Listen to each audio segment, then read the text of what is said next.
Welcome to my channel. Today we are going to study equations of motion, particularly the first equation of motion. So, equation of motion are used to calculate the terms associated with motion. Equations of motion किस लिए use होती हैं? ताकि motion से related जितनी भी terms हैं हम उनको फाइंड कर सकें. अच्छा, मोशन से रिलेटेड कौन सी टर्म्स होती हैं? जैसे वेलोसिटी हो गई बॉडी की, acceleration, time of motion and the distance covered. So इन सब को फाइंड करने के लिए इक्वेशंस ऑफ मोशन यूज़ की जाती हैं. सो इसमें कुछ कंडीशन है कि velocity of the body should be constant, which means acceleration is equal to zero, और uniformly increasing, which means acceleration is equal to constant. कहते हैं कि इसमें कंडीशन है हमारे पास कि बॉडी की वेलोसिटी कांस्टेंट होगी या फिर यूनिफॉर्मली इंक्रीज होगी. अच्छा, इसका ये कंडीशन का क्या मकसद है कि इस कंडीशन से वेलोसिटी कांस्टेंट होना इसलिए ज़रूरी है. देखिए, क्वांटिटीज़ वेरिएबल क्यों नहीं है इधर. जब हम फार्मूला में सब्स्टिट्यूट करेंगे वैल्यूज़ को तो हमारे पास कोई एक वैल्यू नहीं होगी. मतलब अगर बॉडी वेरिएबल स्पीड से मूव कर रही है, स्पीड इंक्रीज़ हो रही है, वेलोसिटी इंक्रीज़ हो रही है, डिक्रीज़ हो रही है, तो हम फार्मूला में कोई वैल्यू सब्स्टिट्यूट नहीं कर पाएंगे. इसलिए वेलोसिटी का कांस्टेंट होना और एक्सेलरेशन का कांस्टेंट होना ज़रूरी है. और यूनिफॉर्मली इंक्रीजिंग किस लिए कहा गया? ताकि आपके पास एक्सेलरेशन कांस्टेंट हो.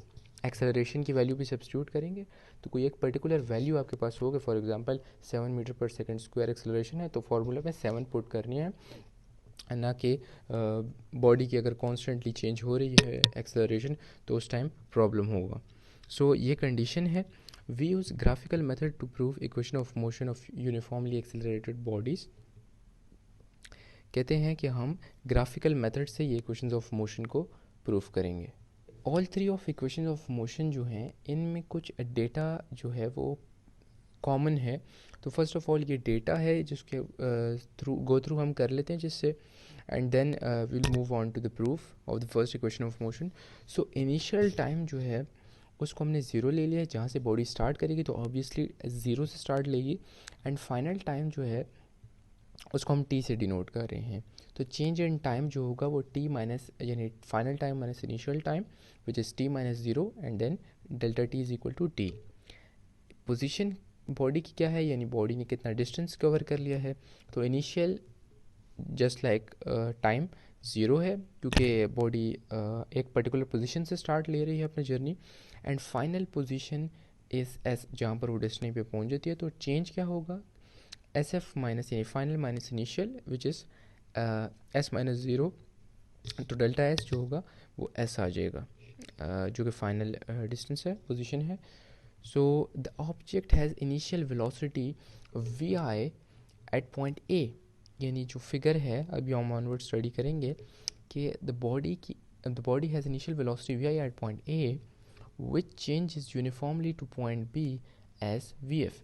तो कहते हैं body initial velocity V I से मूव करती है अपनी जर्नी को पॉइंट ए से, एंड यूनिफॉर्मली वेलोसिटी चेंज होती है पॉइंट बी पे.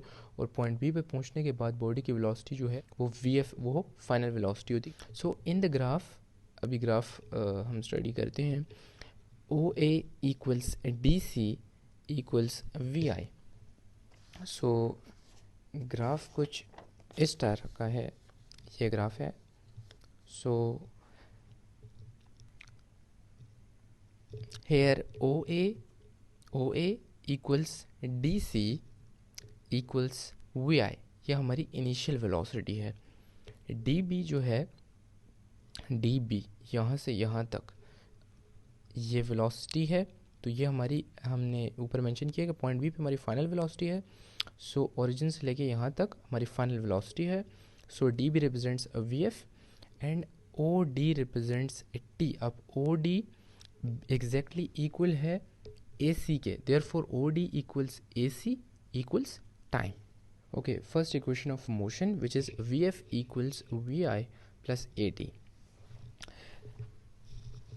Consider a body in motion with initial velocity Vi. कह रहे हैं एक बॉडी, ये सारा एक ओवरव्यू है. सिंपलेस्ट हमने केस यहाँ लिया हुआ है कि इनिशियल वेलोसिटी से बॉडी एक मूव कर रही है और इनिशियल वेलोसिटी का मैग्नीट्यूड क्या है, ओ ए इनिशियल वेलोसिटी है. वेलोसिटी ऑफ बॉडी चेंजेस, अब ये एक सर्टेन इनिशियल वेलोसिटी से, फॉर एग्जांपल 10 मीटर पर सेकंड से मूव कर रही है, इनिशियल वेलोसिटी है ये, एंड ये वेलोसिटी यूनिफॉर्मली चेंज होती है पॉइंट बी पे, यानी पॉइंट बी तक यूनिफॉर्मली ये चेंज हो रही है। यूनिफॉर्मली चेंज क्या हो रही है कि बॉडी की वेलोसिटी फॉर एग्जांपल 10 थी, तो 10 से 15, 20, 25 यूनिफॉर्म चेंज जो है वो कांस्टेंट आ रहा है। हम प्रीवियस टॉपिक में इसके बारे में स्टडी कर चुके हैं डिटेल में। सो पॉइंट बी पर ये वेलोसिटी जो होगी वो वी एफ होगी, जो कि यूनिफॉर्मली चेंज हो रही थी ड्यूरिंग द जर्नी। अब हम चूँकि फर्स्ट इक्वेशन ऑफ मोशन में होता क्या है कि हम फाइनल वेलोसिटी को रिलेट करते हैं initial velocity, acceleration and time से। सो जो प्रोसीजर आगे मैं फॉलो करूँगा, तो फर्स्ट ऑफ ऑल हम देखते हैं कि एक्सप्रेशन में हमारे पास एक्सेलरेशन प्रेजेंट है। सो वेलोसिटी का चेंज यहाँ पर मेंशन करना इसलिए ज़रूरी था, यानी इनिशियल वेलोसिटी से बॉडी मूव कर रही थी तो यूनिफॉर्मली चेंज क्यों हो गई, इसी कांस्टेंट वेलोसिटी से क्यों नहीं मूव की, क्योंकि हमने एक्सप्रेशन में एक्सेलरेशन लाना था। अब जब तक एक्सेलरेशन हम स्टडी कर चुके हैं कि वेलोसिटी में चेंज से आएगा, सो यहाँ पर यूनिफॉर्मली चेंज हुई वेलोसिटी ताकि एक्सेलरेशन कांस्टेंट हो। देयरफॉर हम देख सकते हैं कि इस सेक्शन में चेंज ऑफ वेलोसिटी इन्वॉल्व्ड है। देयरफॉर हम इस स्लोप से स्टार्ट करेंगे सारा प्रोसीजर, क्योंकि slope of velocity time graph gives acceleration. Therefore slope of line A B is equal to, line A B का स्लोप क्या है कि परपेंडिकुलर डिवाइड बाय बेस। तो परपेंडिकुलर कौन सी है साइड यहाँ पर, एंगल के opposite, C B divide by A C.